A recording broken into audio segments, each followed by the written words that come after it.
Every soul is destined to be perfect. Every soul is destined to be perfect. And every being, in the end, will attain that state of perfection. Whatever we are now is the result or the result of our acts and thoughts in the past, and whatever we shall be in the future will be the result of what we think and do now. But this, the shaping of our own destinies, does not preclude our receiving help from outside. Nay, in the vast majority of cases, such help is absolutely necessary. When it comes the higher powers and possibilities of the soul, the higher powers and possibilities of the soul are quickened. Spiritual life is awakened. Growth is animated, and man becomes holy and perfect in the end. This quickening impulse cannot be derived from books. The soul can only receive impulses from another soul and from nothing else. We may study books all our lives. We may become very intellectual. But in the end, we find that we have not developed at all spiritually. This inadequacy of books to quicken spiritual growth is the reason why, although every one of us can speak most wonderfully on spiritual matters, when it comes to action and the living of a truly spiritual life, we find ourselves so awfully deficient. To quicken the spirit, the impulse must come from another soul. Today is a very, very important day, especially for those who follow the Vedic traditions. It's Guru Purnima. Happy Guru Purnima to all of you. And on a very special day, we have a very special guest. Our lecturer today is Swami Sarvapriyananda. He is the minister of the Vedanta Society of New York. He doesn't need an introduction. We all know him. The topic today is Heart of Awareness.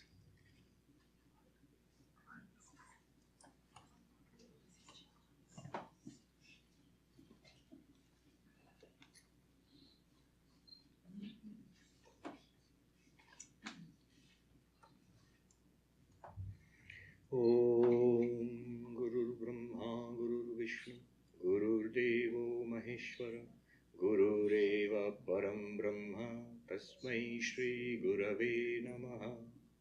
Om Stapakaya Cha Dharmasya Sarva Dharma Swarupini Avatara Varishtaya Ramakrishnaya Te Namaha.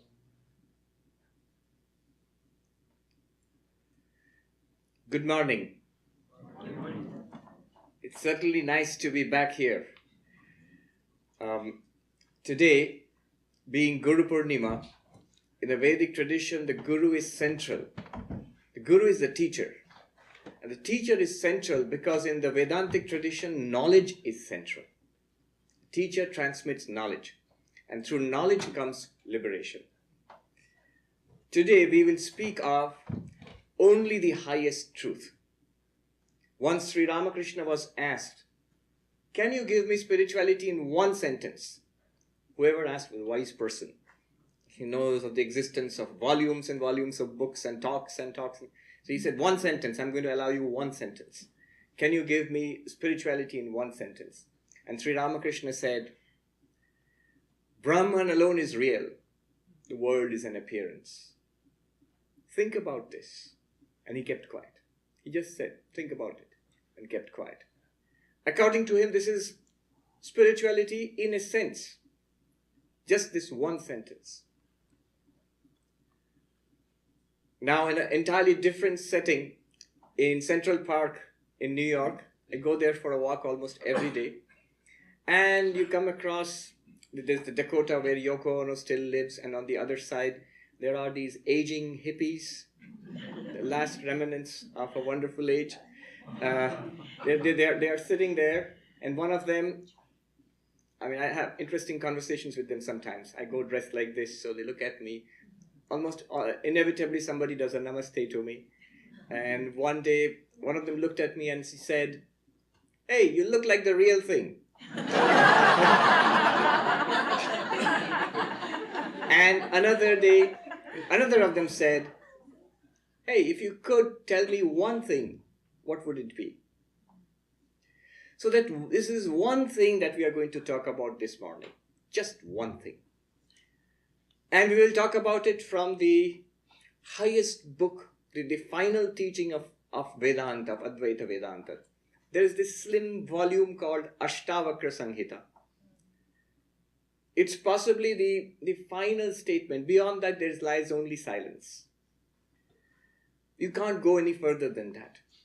So the sage Ashtavakra speaks to the Emperor Janaka and teaches the Emperor Janaka. This was a book that Sri Ramakrishna would not allow anybody else to read. He would keep it hidden and he would ask Narendra, Vivekananda. When the young man would come to him, he would say, "You read this." And Narendra would say, "What's this? Everything is God. The pots and pans are God. This is crazy." And Ramakrishna would say, "Oh, you don't have to believe in it. Just read it out for my sake. Just read it to me." And he would close the doors and windows so that nobody would listen to that, only for Vivekananda. And that Vivekananda, who thought it was crazy, he would come to this country years later and broadcast it openly. There are a number of lectures in which, when you read it, and you read the Ashtavakra Samhita, you see that Vivekananda is just translating directly. Very lucid, nice translation, but just translating directly. In a more recent translation, Thomas Byrom, who was trained in Oxford and was a professor of English in this country until recently, till he passed away. He has, I think, the best English translation, and that's where I've taken the name from, the name of today's talk, The Heart of Awareness. So in the introduction to his translation of Ashtavakra, he writes very beautifully. He says, "When all the scriptures of the world have fallen silent, when everything that has to be said has been said, when all that has to be taught has been taught, and they all fall silent, Ashtavakra begins." He says the words in this book, they scarcely touch the paper. They seem so luminous. They appear from light and appear before you and disappear back from the light they have come from. It's really true. It's so direct that when you read the book, it's like looking directly at the sun. It can be very uncomfortable because there is only one thing that Ashtavakra says again and again and again. There is no clever philosophy there, no subtle argumentation, no effort at arguing anything. The man, he sees a spiritual vision and he tries his best to communicate it to us. That's all. The language is not difficult. It's in Sanskrit, but it's the simplest Sanskrit that you will see. Very simple, very lucid, very powerful language, very direct language. You cannot doubt that here is a person who has seen, who lives the truth. The truth is continuously available to this person. So that's the text I'm going to use, and I'm going to take only one verse from it. Only one verse. It's a small volume. Only one verse from that text, and we're going to talk about it this morning. It's at the very beginning of this text where Ashtavakra, the sage, tells the Emperor Janaka. It's, I think, the fourth verse. It goes something like this. Yadi deham prithak kritya chiti vishramya tishtasi adhunaiva sukhi shanto bandhamukta bhavishyasi. Don't worry about the Sanskrit. That's the last you're going to hear about it. Now, but it's beautiful Sanskrit. I'll translate, and we will dwell upon each word of this verse. Each word is so powerful. The translation runs like this. If you separate yourself from the body and abide in pure consciousness, right now, right here, you will attain the ultimate bliss, you will attain permanent peace and freedom from all bondage. That's the verse.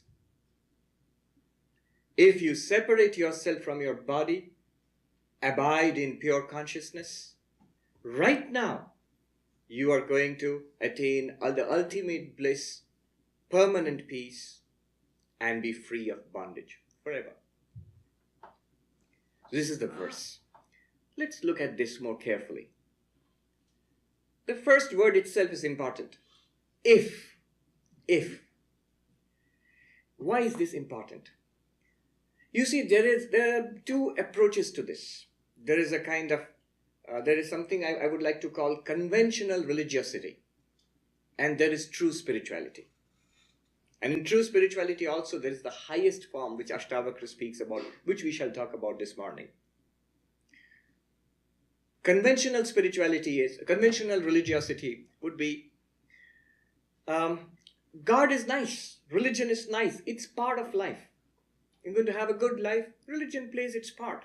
It's like a car is nice, it's a convenience. A washing machine is nice, it's a convenience. A dishwasher is nice, it's a convenience. God is also nice, a convenience. God helps us. It gives us the strength, God gives us the strength, if you have faith in God, you get strength to live life. A support, a place of refuge. God grants our prayers. And the prayers are usually to do with the world. It could be anything from, I need money, or I don't want to be fired. If I'm fired, let me find another job, or let me just find parking. It could be the whole range of prayers we have, and all of them are worldly. They're all worldly. They're not wrong. They're not wrong. But they're all to do with our life in the world. And most of religion is this kind of conventional religiosity.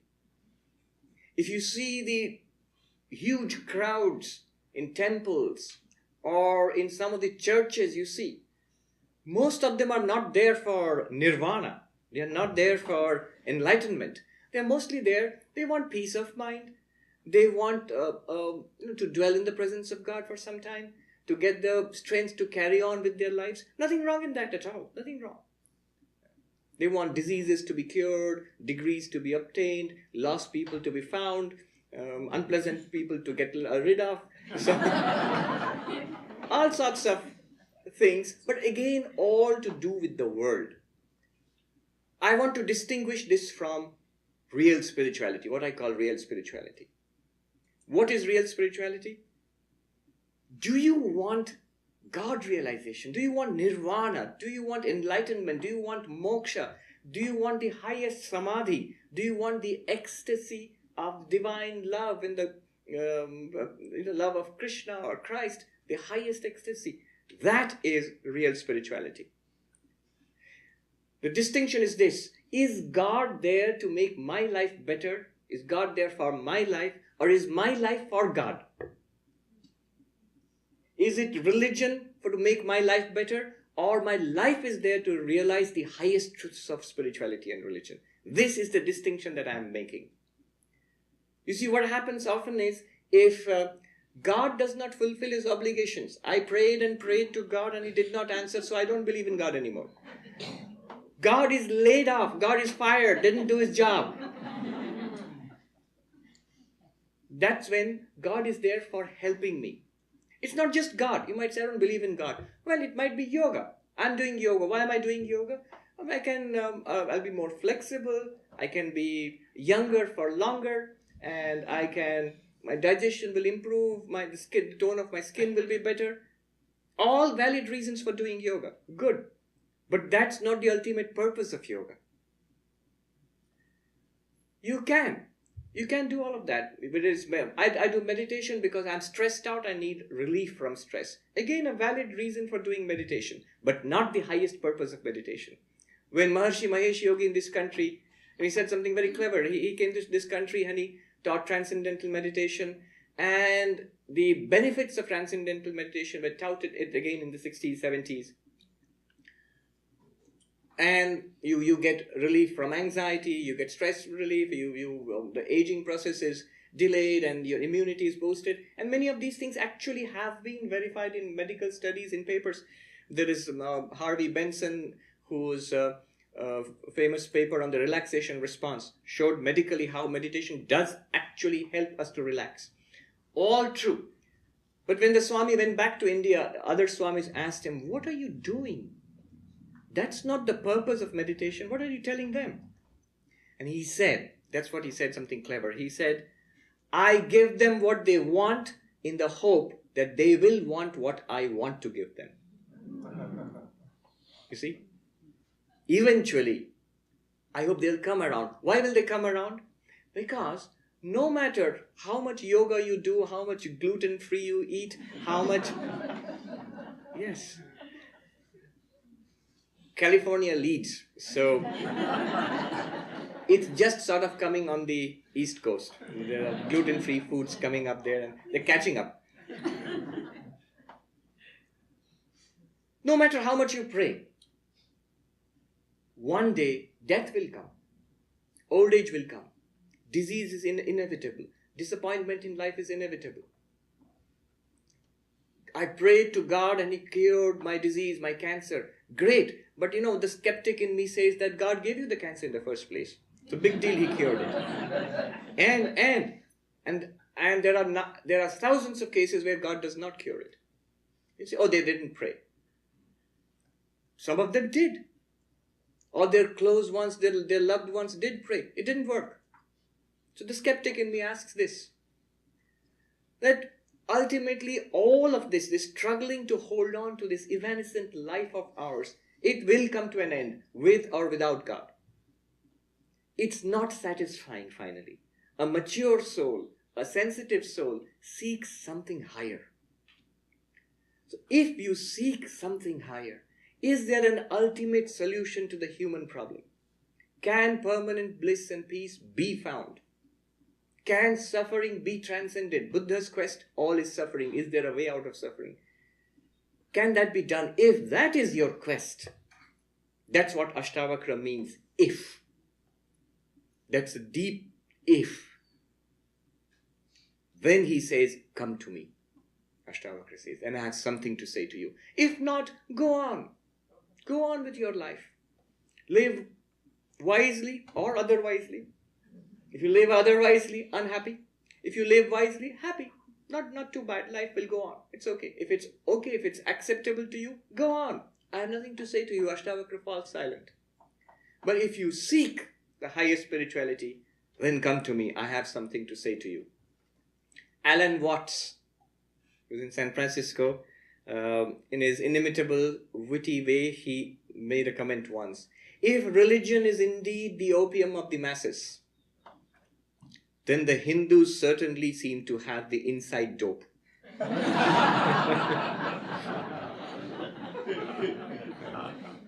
Ashtavakra is going to give us the inside dope. If you can separate yourself from your body, let's go a little forward. Body, what does he mean with the body? He says, pay attention to yourself now. Take a look at your experience of yourself. You see the body here, the physical body. Here is the body. And look within, you will find something subtler. You will find the breath.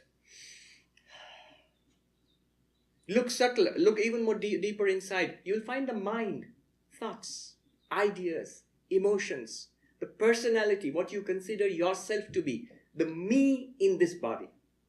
You'll find that too. Memories. All of that you find. Look even deeper, you try to go beyond the mind, and you, for example, in deep sleep, when you're not aware of the body, when you're not aware of the mind, there's a blankness. Now consider these three. The physical body, which you see here, in Vedanta they call it the gross body, not because it's gross, it can be very fine, very fit, very healthy, but gross in the sense of physical. The physical body, and inside that, Vedanta speaks of a subtle body. No theory here, just look, you'll find it. the biological processes going on, the life forces called prana. Deeper than that, you find the mind, the emotions, the ideas. So that is called the subtle body. And beyond that, Vedanta speaks of a causal body. Why it's called a causal body, we need not bother. In fact, we need not bother with the causal body right now for our purposes. It's this physical body and the subtle body, the body-mind complex that we consider ourselves to be. If you ask, who are you? I'll say, I'm Swami Sarvapriyananda. You say, no, you point yourself out. Who are you? Where? I'll say, here, this one. So I consider this thing to be me, and whatever is going on inside it to be me. This physical body and the person inside to be me. And Vedanta says, you are wrong. You are not this body. Neither the physical body, nor the subtle body. You're not the body, you're not even the mind. There was an article in Wall Street Journal a few years back on the 150th birth anniversary of Swami Vivekananda. And the author, Annie Bardak, she writes that most people haven't heard of Vivekananda in the modern age, but everybody has heard of the legacy of Vivekananda. For example, if you've heard of yoga, it's one of the gifts that Vivekananda bought from the East. But if Vivekananda, she goes on to write, if Vivekananda were to look at the yoga studios there and the cult of worshipping the body, he would say something that would shock most yoga practitioners. He would say, you are not the body. And then he would go on to say something even more shocking. You are not the mind. You're not the body, not the mind. In fact, Vedanta says our bondage, our suffering, our entire problem is because we think. Not think. We are convinced that we are the body-mind complex. That we could be anything else. We don't even consider that. It's just not possible. I am this. That's perfect. That's just obvious. I don't give it a second thought. Like Mark Twain said, it's not what we do not know that gets us into trouble. It's what we know that it just ain't so. That's what gets us into trouble. We are the body, and there's something beyond the body. It just ain't so. Vedanta says it is so, and proceeds in no uncertain fashion to point out how we are not the body. Vedanta says you have to see yourself, you have to get this clarity, this conviction, this seeing that you are not the body. How? How do you do that? Let's dwell a little bit on that. I'm going to give you a series, just a selection of the Vedantic thinking, the arguments to show that we are actually not the body.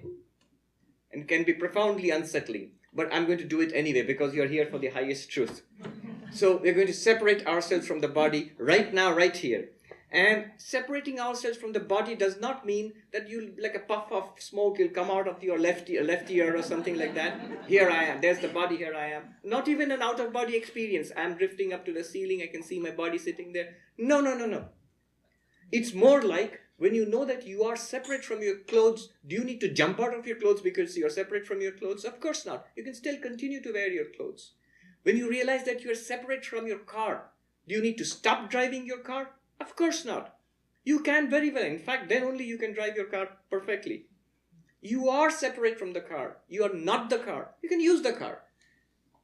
Everybody who has ever enlightened, whether it's Ramana Maharshi or Ramakrishna, whether it's Christ or Krishna, all of them very evidently continued to be in the body, acting through the body, and communicating with us through the body, clearly. So separating ourselves from the body does not mean giving up the body, leaving the body, not using the body, not at all. You'll just go on like this, you need not be afraid. But what happens is we realize we are not the body, we're something much more than the body. How do you do that? Now I'm going to give you some Vedantic dope to show you, to give that clarity, to see right now, here and now, that I am not the body. I'll give you a selection, let's say 5 arguments. At one level, they are intellectual arguments which we need to hear and understand. But at a deeper level, they are pointers. They are pointers. Pointers in what sense? I'm going to show them separately and say, see. You're expected to see that you are not the body. Let's see. 5 arguments I'll give you. 5 pointers. 1. The first one, the one, is that we always see ourselves as one, not as multiple. Do you think you are a person or do you think you are a committee? I think I'm one person. Even if a person has multiple personality disorder and has dozens of multiple personalities, and the multiple personalities, even then only one at a time. Doesn't think I am a committee. You do not have parts. You are one. You are a unit. You are an identity. Now look at the body. It has parts. Hands and legs and head and belly and organs and tissues and cells. Millions and millions of parts. How can that which is a composite, and you are convinced that you are not a composite? At this point you might say that, no Swami, I have parts. Look, I have body and hands and feet. Whatever you think of as your parts, if you look at that, if you point out your parts, your components, you will see it's either the body or the mind. I have thoughts. I have different kinds of ideas. So they are in the mind. Is that you or the mind? Whenever you see, if you see yourself as composed of parts, you will say the parts definitely belong to either the body or the mind. Is that not so? Am I making sense here? I am one, the body is a composite of many. That which is an identity and that which is a composite cannot be the same thing. It's virtually impossible. One argument. And a pointer. Second one. I am basically unchanging and the body continuously changes. For the time being, let me, the unchanging, keep it aside and notice the fact that the body changes.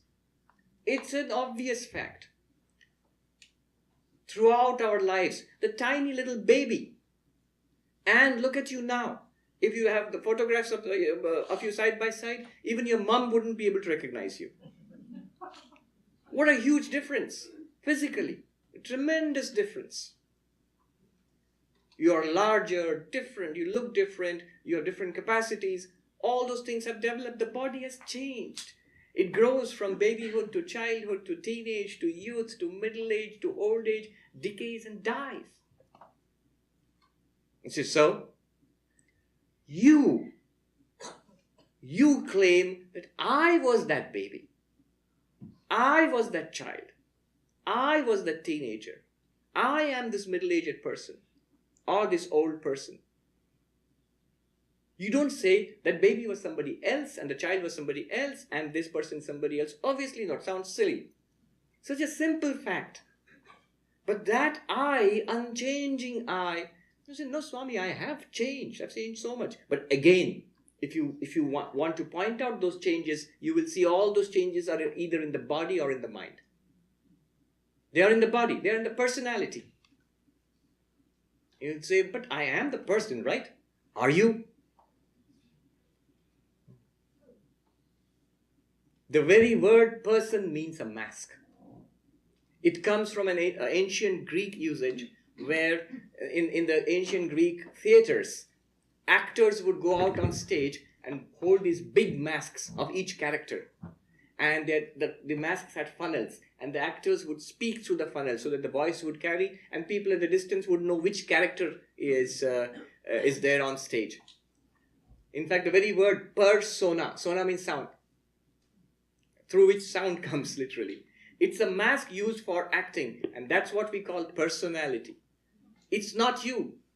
It's the mask. It's not me. It's the mask that I, the awareness, wear and present myself to the world. That mask can change. It does change. But you, the wearer of the mask, did not change. You are unchanging. The body is continuously changing. The physical body is changing. The subtle body is changing. In fact, the physical body is changing every day. New cells are formed, old cells that in their tens of thousands, in their millions, is shedding cells and generating new cells. Minds change. How enormously our minds have changed. Remember what you were like when you were a teenager, little boy or little girl? What you thought of, what was your knowledge, what was your idea about the world, what did you like, what did you dislike, what did you want in life, and look at your mind now.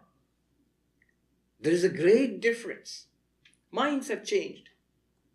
If the mind has changed so much, it could be another person's mind, and yet you say, that was my mind and this is my mind now. That's what I thought then, this is what I think now. Then the I who thought like that then and the I who thinks like that now must be the same I. Unchanging. When you are unchanging and the body is changing, body is the name of a stream of physical changes, the mind is the name of a stream of subtle mental changes. You, the unchanging, and the body, the changing, how can they be one and the same? They cannot be one and the same. Second pointer, this is the second pointer. That I am basically unchanging. My life reveals that to me. What I consider to be changing about myself is either the body or the mind, the personality that has changed. Third, it's a very simple argument. I always consider myself to be where? Where do you consider yourself to be in respect to the body? Just feel it now. Do you consider yourself to be, here's the body, and if you ask me, Swami, I'm here in the pocket. No. You'll always say I'm somewhere within the body. Is it not so? Is it not so? I always consider myself to be as a felt experience, that I am within. I am somewhere in here. If you force me, if you press me to point out a location, I might say I am here, or I might say I am here somewhere. Not out there. In that case, look at this, a simple fact. All of us, we have this experience, and yet we do not notice this. We always feel we are inner. Compared to us, the body is outer. That which is external, that which is internal, how can they be one and the same? I'll repeat that. That which is in here and that which is out here, how can they be one and the same?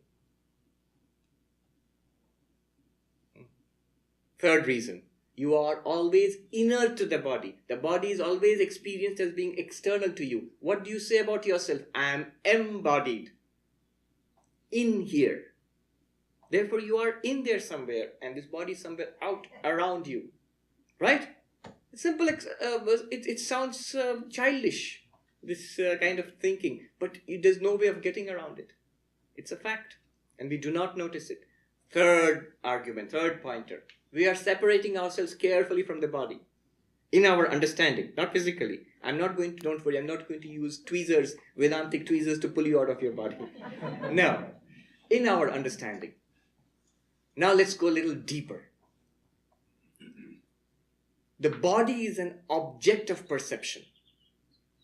You're always the subject. You're always the seer and the body is the seen.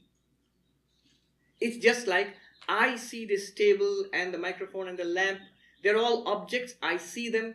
The eyes are the seer and the objects are seen. And the seer and the seen are always different. They cannot be the same thing. In fact, the eyes which see this world, the only thing that they cannot see are the eyes themselves. You, the awareness in the body, you are always aware of the body. You are the seer and the body is the seen. Hence, you cannot be the body. I'll repeat that again. The seer and the seen are always different. The subject and the object are always different. And we are very clear when it comes to the world here. I don't think I am a tree or that brick wall. I don't even think that I am you. Because you are all objects to my eyes. They're all different. But how strange when it comes to the body. It's both an object and we behave as if it were the subject. I say my body weighs so many pounds. Or I say I weigh so many pounds. You see the duality here.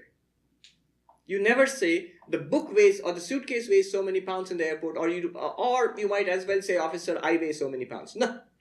When you're weighing the suitcase for checking luggage, how much does it weigh? You say, officer, the suitcase weighs so many pounds. Do you ever say, we could just as well say, I weigh so many pounds, that's my weight too. No.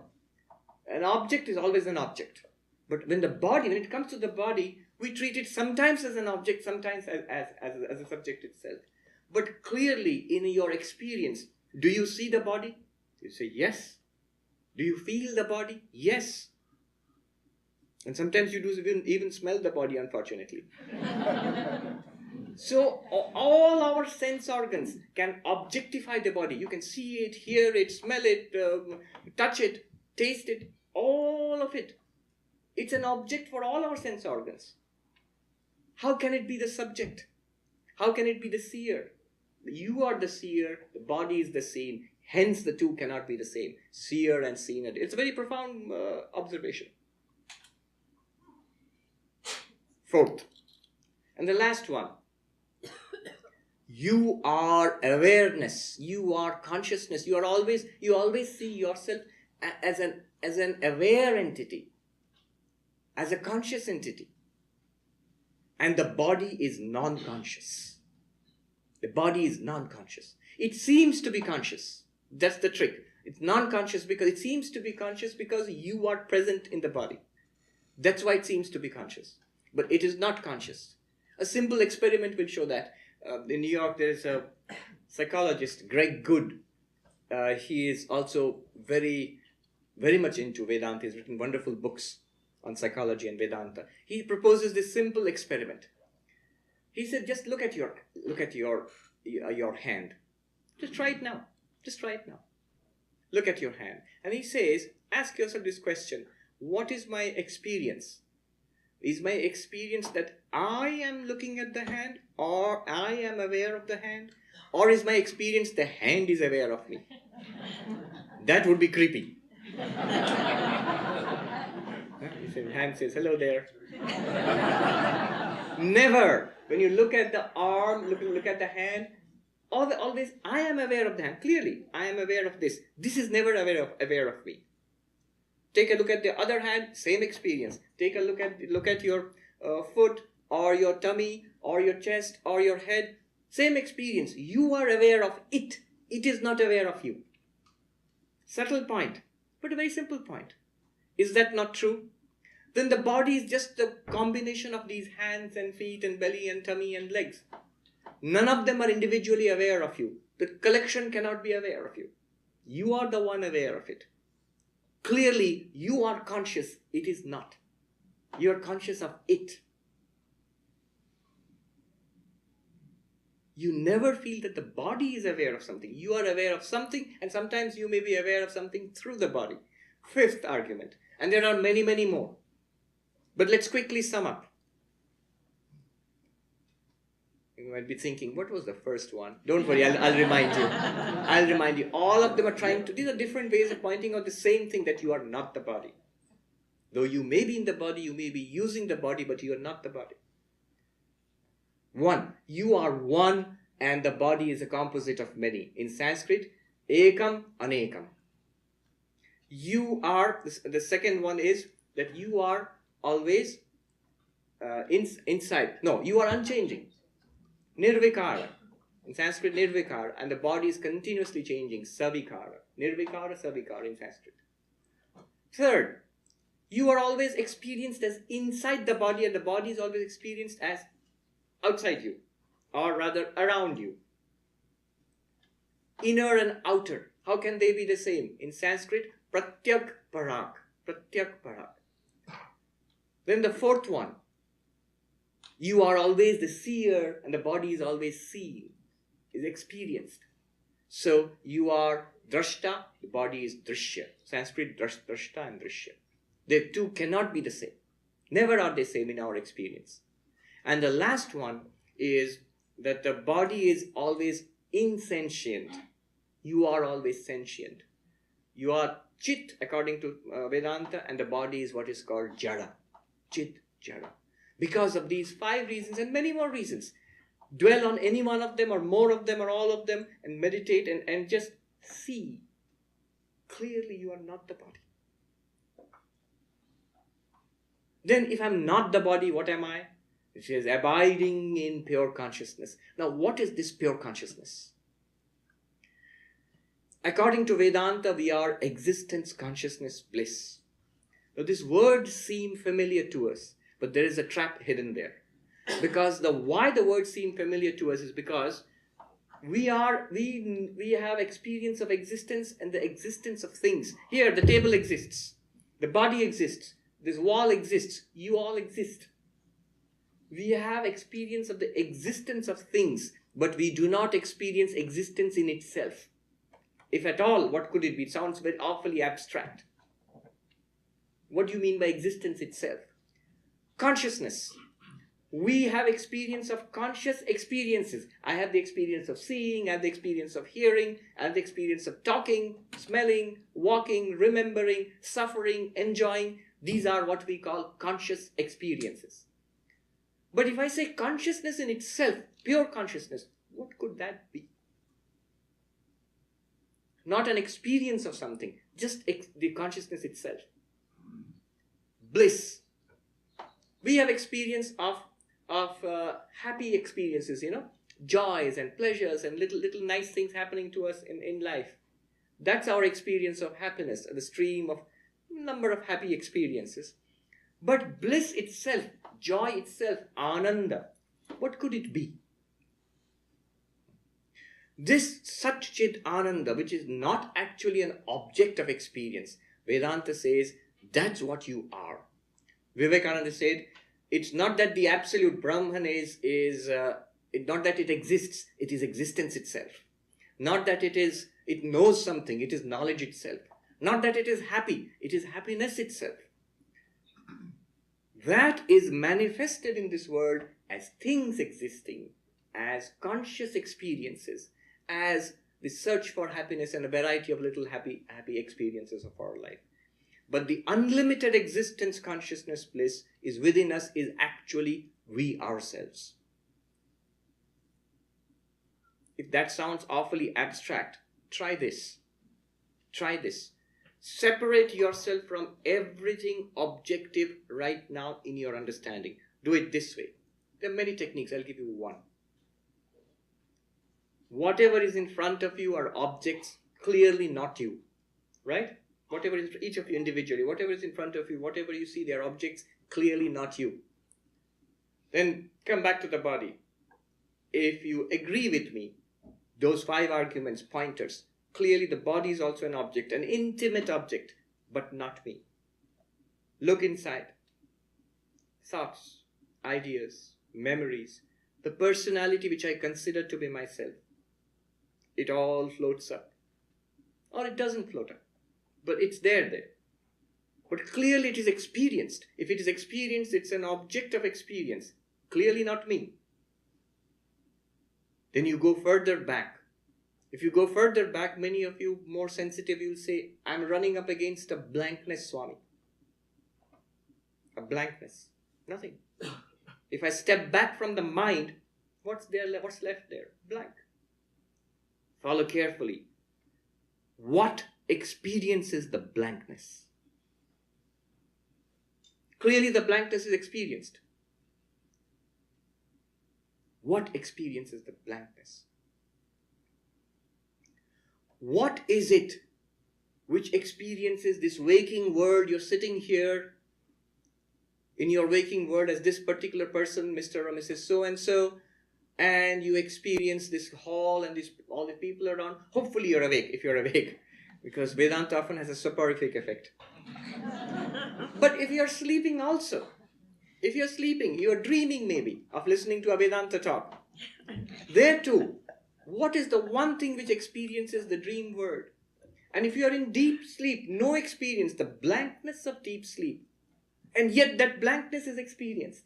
What is the one thing which experiences your waking personality and your waking world, your dream personality and your dream world, and deep sleep blankness, one continuous?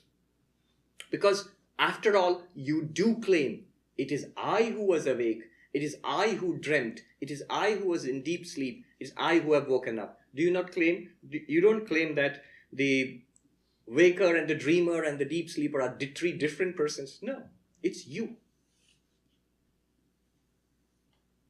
What continues like a golden thread through our days and nights?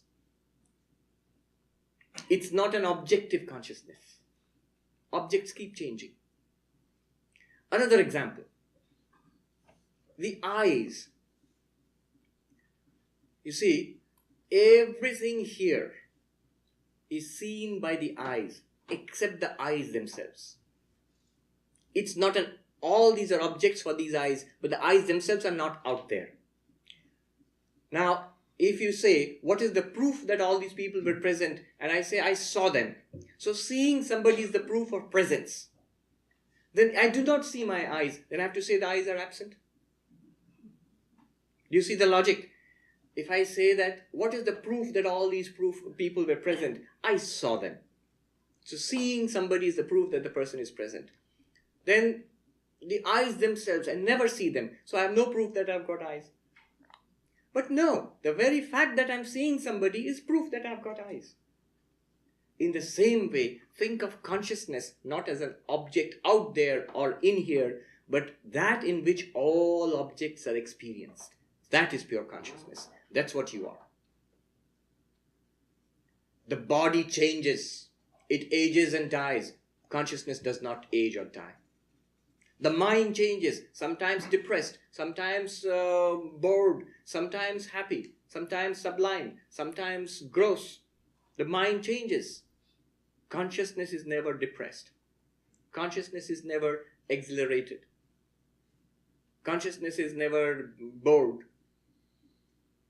It is the one illuminer of the bored mind, of the excited mind, of the depressed mind, of the happy mind. One unchanging light shining through our lives. It is the sun which neither rises nor sets. It is the light of the ages. That's what pure consciousness is. And then he says, resting in that, abide in pure. Ashtavakra, we are still with that verse. Abiding in pure consciousness. It's not difficult to understand what we have talked about so far. It's very simple actually. It's very direct. But then the problem will come and say, Swami, I get it, but I can't abide in it. I can't stay in it. The moment I walk out of the Vedanta Society into the freeway or back home or in the office, I am back in the body and the mind and this world and all its troubles. Pure consciousness, whatever it is, has completely disappeared from the scene. It has not disappeared from the scene. How do I abide in pure consciousness? How do I abide as the silent witness of the drama of my life? The Advaita, Ashtavakra tells us, you don't have to do anything. Actually, it is already accomplished. You always abide. It's just that you get mixed up with the mind. It's the mind which says that I have to abide as pure consciousness. The mind cannot abide as pure consciousness. Sometimes it might think about Advaitic things and feel peaceful. Sometimes it does not think about spiritual things and feels restless. But the restless mind and the peaceful mind both shine in the light of one pure consciousness which is ever restful, which is never disturbed.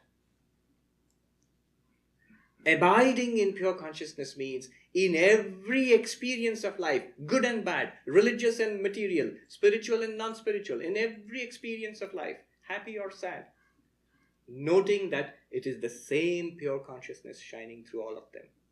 All of those experiences are experienced in that one light, just as the same pair of eyes experience everything, see everything that you see in life. In the Kena Upanishad it is said, Pratibodha viditam matam amritatvam hi vindati. But what it means is, when you experience that pure consciousness in and through every experience, you gain immortality. After all, what is mortality? The body dies, that's mortality. The mind changes, that's mortality, that's change. Pure consciousness does not change. Once you realize that, you don't hold on and grasp. How do you grasp? We grasp onto things by saying, I am that, or it's mine. The problem is when I say something is mine, I'm trapped too. I say, this is mine. I'm holding on to it. What are you doing? I'm holding on to it. But it's also holding on to you. You grasp a person, a relationship, a thing, a pet, money, the body, youth, anything that you grasp onto, that also tends to hold on to you. And also, you will never ever succeed, because all that is compounded will one day come apart.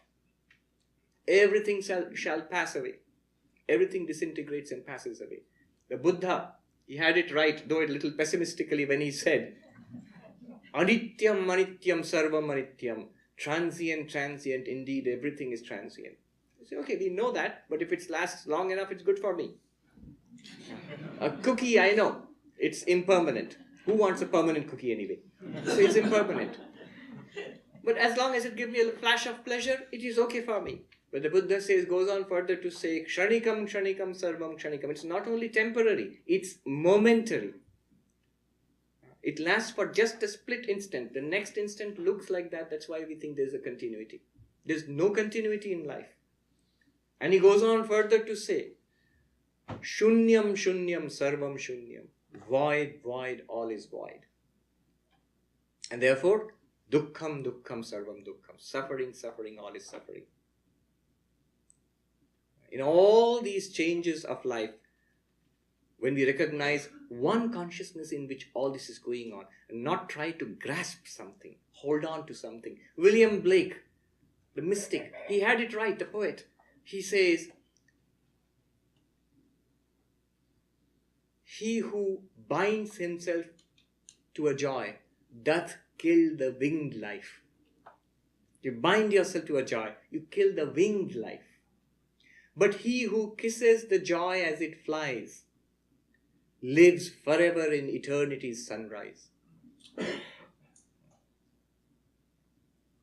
How can you kiss the joy as it flies? Or even the suffering. You can kiss the suffering also as it flies. You'll be happy to get rid of it. But don't worry, more is on the way. Yeah, they say that. And a pessimist is one who sees the dark tunnel ahead.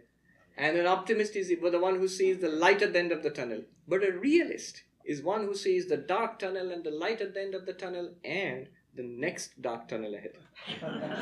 That's a realist. How can you remain unattached? When you are rooted in your real nature as pure consciousness. When you abide in that. There's an interesting thing about abiding. One might get the sense that, okay, so I have to keep on reminding myself, I am pure consciousness, I am Brahman. I remember this conversation we had with a Vedantic teacher in the Himalayas. He was sitting at his feet and other monks were there. And one monk excitedly said, a young monk, to the teacher. He said to the master, in Hindi, but I'll tell you in English. But at least this idea, this understanding that I am Brahman, I am pure consciousness, at least that much I must hold on to. We think that, yeah, that seems to be the teaching. That's what Ashtavakra means, abiding in pure consciousness. And the master said immediately, that is what you must not hold on to. You see, what's happening here is like this. Imagine a play going on, an actor who acts as a king or acts as a beggar in the play. Now, does that actor keep reminding himself, look, I am Mr. XYZ, I'm the actor, I'm not a beggar, I'm not a beggar, I'm an actor, I'm an actor. Does the person think like that? I must not forget that I'm an actor, otherwise I'll be trapped as a beggar. No.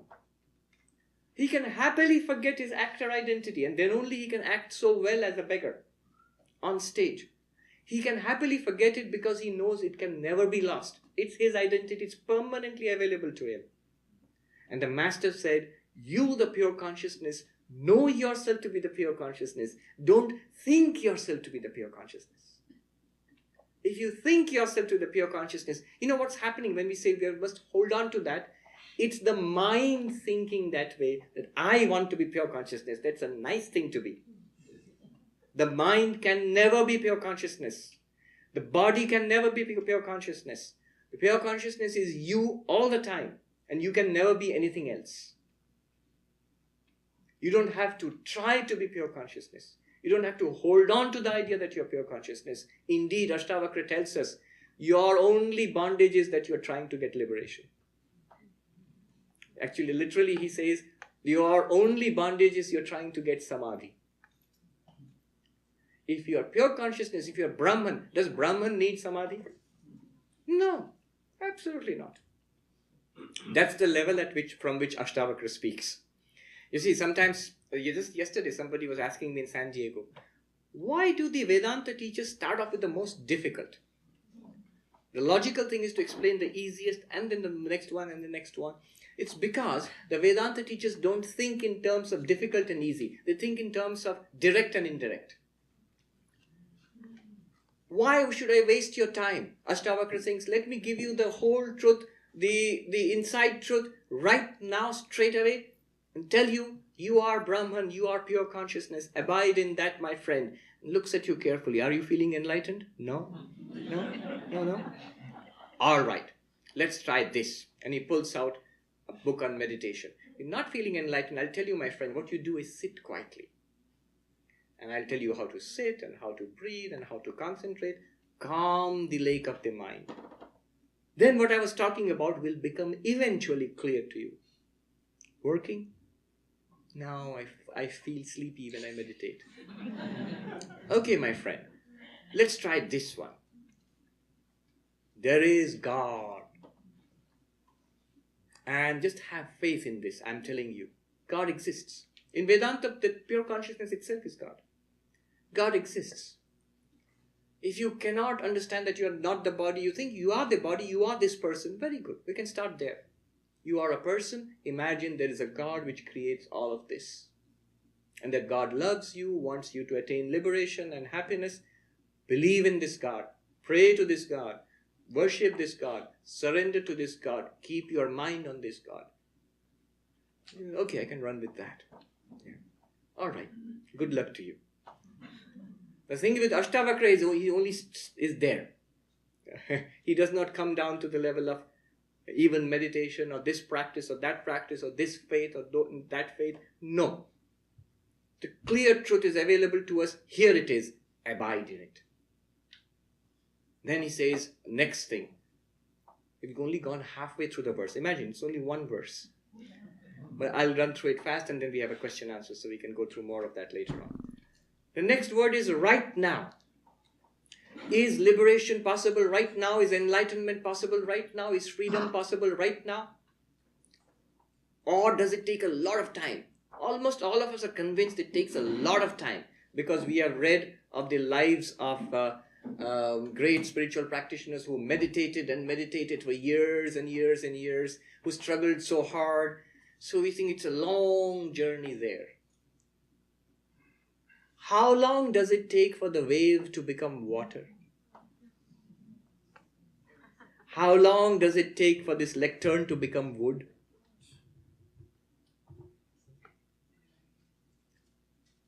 Not long at all. Instantaneously, all that you have to do to become enlightened is to know that you are pure consciousness. Just that. Step aside internally and in your understanding from the body-mind complex and see that you are ever the unchanging witness of the body-mind. And right now you have freedom. It's possible right here, right now. Ashtavakra is an impatient man. He says it is an extraordinary thing is available to us all the time. Then why wait for it? He does not believe in a post-mortem spirituality. After death, you will go to a place, nice place called heaven, and that's the goal. No, no, no. Not interested. I'm not signing up for that. Vivekananda, when he came to this country, remember to the end of the 19th century, a very different country at that time, he shocked and scandalized people by saying, I have not come here to teach you how to go to heaven. In fact, I have come here to teach you how to stop going to heaven. Because you know the Hindu idea that once we consider ourselves to be an individual being, a jiva, in this body, as the body dies, then we actually do go to another place. Depending on our karma, we go to heaven or some other place like that. And then from there, we are reborn again in the body. And this cycle continues. Birth and death cycle continues. The understanding of moksha, of liberation, is the stopping of this birth and death cycle. In Vivekananda's words, stopping going to heaven. Give up this habit of going to heaven and hell and back to earth again. Stop that. Adunaiva, right now, it is possible. When the penny drops, understanding, and you get it. What is the nature of this liberation? Sukhi Shanta. Ultimate bliss, we'll talk about that later. And pure and peace. Shanta means peace. It literally means, peace means overcoming suffering. Attainment of permanent bliss. The joy unspeakable. You see, when you talk about a cycle of births and deaths, and that has to stop, and that is liberation. Many people, especially in this country, you brought up in Abrahamic traditions, you might say, I don't believe in all that, many lives, and maybe I do not believe in it. I only see this one life. Can you redefine liberation for me? So Vedanta redefines liberation as, forget the cycle of births and deaths. Right now, can I transcend my sufferings? I'm using the word very carefully, transcend my sufferings. And can I attain to permanent joy and peace and happiness? Yes, and that is liberation. Bandha mukta, free from bondage. You will be free from bondage. Just a couple of lines and I'll end. What do you mean by free from bondage? What is freedom and what is bondage? The traditional idea, the beginner's idea, what we are taught in Vedanta and what Ashtavakra is saying, they're two different things. Note this. The beginner's idea of freedom and bondage in Vedanta is like this. I am an individual being. I have a load of past karma on me. Because of my past karma, I am born in this. I am now Swami Sarvapriyananda and I inhabit this world and I have good and bad experiences floating to me on the stream of time because of my past karma. And this game will go on until I attain liberation, until I'm one with Brahman, and then there will be no further births, no further deaths. That is liberation. That's how we understand in Vedanta. Ashtavakra says kindergarten stuff. That's not how it is. What is the truth then? Ashtavakra says, not like that. You already are liberated. There were no past births, there will be no future births. There is not even this present birth. You already are liberated. You only own up to it. You come into a consciousness of it. You come to an understanding of it that I ever have been liberated. I am liberated and I always remain liberated. Liberation, moksha is my real nature. I have never fallen from that state, nor will I ever fall from that state. It's not a state, it's the only reality that is.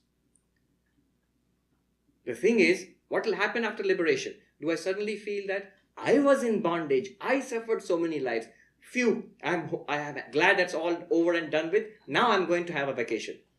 Is that liberation? Ashtavakra says, no. When you are liberated, you will clearly see you have never been in bondage. The highest truth. There's nobody in bondage. There's nobody who attains freedom. There's nobody who is struggling to attain freedom. It's all one consciousness and a play in that consciousness. You are that one consciousness. Just one verse. It's just one of the opening verses in Ashtavakra. Om Shanti Shanti Shanti Hari Om Tat Sat Shri Ram Krishna Arpanamastu.